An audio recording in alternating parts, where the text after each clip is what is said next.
எல்லாருக்கும் வணக்கம். எல்லாம் எப்படி இருக்கீங்க? எல்லாம் நல்லா இருக்கீங்க. ஜப்பானீஸில் ஒரு பழைய ப்ரோவர்ப் இருக்குது.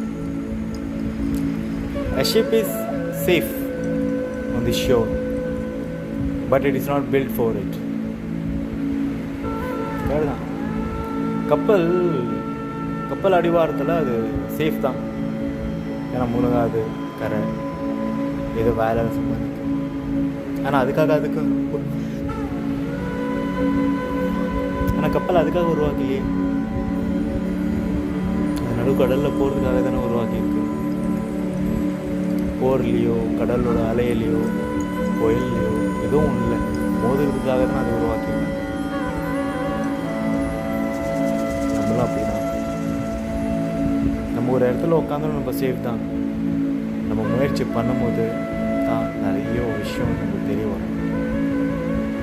ஸோ நம்ம என்ன கரையில் கட்டின கப்பலா இல்லை கடலில் எல்லா பெரிய பெரிய அலைங்களை மோதுகிற கப்பலா, அது நம்ம முடிவு பண்ணணும்.